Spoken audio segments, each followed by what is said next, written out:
as Max Planck said, science advances one funeral at a time. And, right. I mean, it's true. There's an old guard to every branch of science that is never going to accept new ideas. And, the way advancements happen is a guy like James Keenan, brings in new ideas that sort of convinces the next generation. So it doesn't mean these new ideas are always right, and they're usually wrong, actually. But right. But he's doing the work that separates science from being, dogma. Right. So it's very important.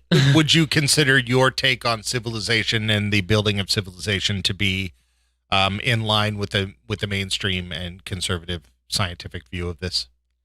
I would say pretty much, but like I'm a layperson. I don't know that I'm really in like a place to be challenging the orthodoxy, compared to James Keenan. You live in America, man. We can challenge any belief system that we Yeah, but want. I don't know anything about it. You know how I know we can? Because I go to the bar every Friday night, and I got people telling me answers to absolutely everything. They're like me. I'll even use my own career. There are other web developers telling me how immigration needs to work. It's like, you can just come up with whatever you want. I know, but I shouldn't. And I wish people would stop doing that.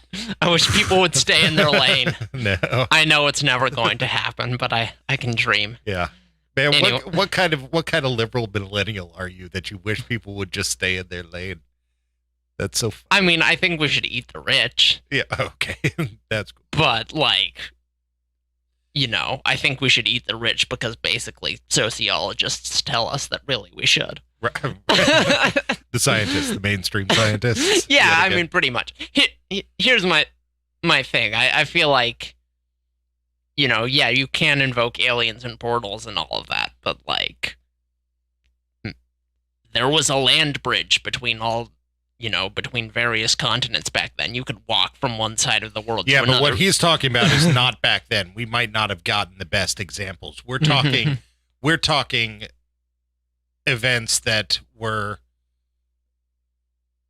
way further back than the land bridge and before we were even supposed to even be human. Yeah, exactly. We're looking at, we go back 200,000 years. Right. But, so the conservative estimate is less than 200,000 years as humans as you see us today. Mm-hmm.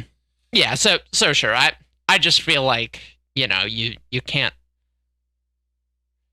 Just because you don't know something doesn't mean, aliens and portals are back on the table. I think they're on the table once there's some hard evidence. And I always feel I don't bad. think he doesn't know that. I think, I think there's a lot of depth and rigor to what he's talking about that, we just didn't get to go into. Right. So I can't necessarily criticize him as someone who doesn't know what I'm talking about. Right. And I always feel bad. I always feel bad when I ask these guys these questions, especially the ones that you can tell are trying to come from as scientific of an angle as possible, just with some unknown questions that lead a lot of people to other answers, So it's like, I'll tell you I one always thing. feel bad when I ask them for, what are the possibilities, because I know they feel like they're kind of putting themselves out there separate of their research, and it can get a little weird, but I still ask it.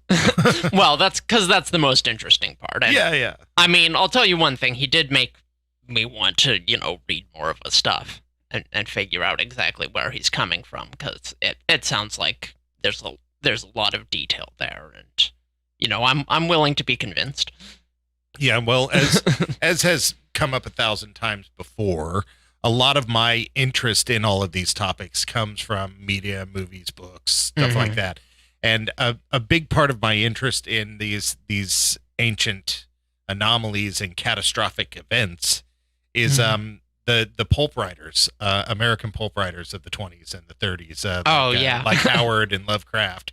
It's like, I would love to find out how much research they put into it, how much the news and discoveries at the time, like King Tut and stuff like that, were influencing them. Like, how much reality was actually put into what they're writing. That's a good point, and I'm pretty sure Lovecraft was heavily influenced by a lot of developments in archaeology, and also sort of developments in geology thoughts about that, which, later sort of turned out to be wrong. Like Call of Cthulhu, like the way he thought plate tectonics works is not how plate tectonics works. Right. But it's still a very interesting... It's close enough. Close enough for jazz. Call of Cthulhu is about like an ancient civilization that worshipped these aliens that landed on our planet. So that's like... Right, the White Mountains. I mean... Exactly. And, changes in... Mountains, what's the one? The Mountains of Madness. Yeah. White Mountains was with the tripods and the aliens. So, what he was telling us is pretty Lovecraftian, actually. Yeah, and this actually brings up another topic. I talk about Lovecraft a lot, and we live in this day and age where people are trying to change socially, and we're trying to get, more open and more like, and it's really hard because Lovecraft is like one of my favorite people, my most influential people, but the guy was a raging racist. He was hilariously racist. Yes, he was a racist to the point where it was funny how racist he was. I don't know. Maybe now, I mean, it's like the I don't know if we're ready to joke about that, but like right, I am. He died in, I don't know when he died, like the 40s.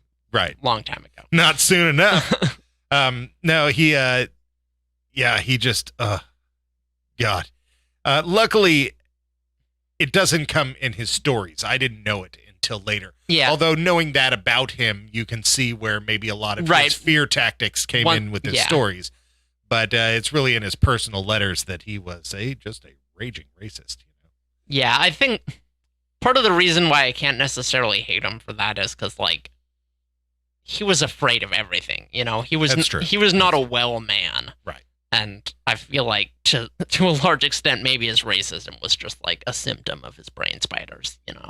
Yeah, well, I mean, that happens. I think we were talking on here one time about schizophrenia and how schizophrenics in the United States are all about, Jesus and demons and stuff like that. And but schizophrenics in other cultures, other cultures are into entirely different things and not actually religion a lot of the time.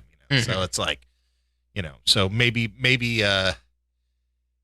can tell ourselves that Lovecraft was clinically racist. Yeah, I think his broken brain is probably what made his writing so good. So, right.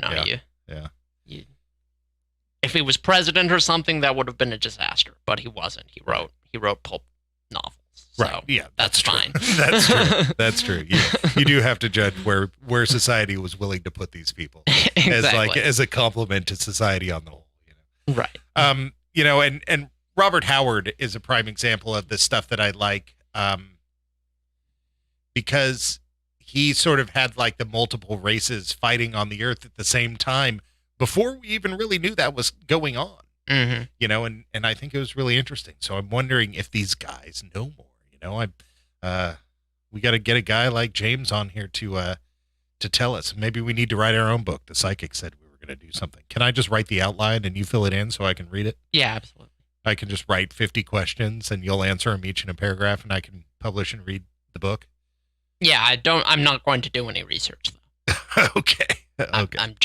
I'm just going to be like, this is what I'm pretty sure happened, and I'm going to present it as though it was fact, and I'm going to make up some footnotes. Right. So there are footnotes, but they'll be to sources that don't exist.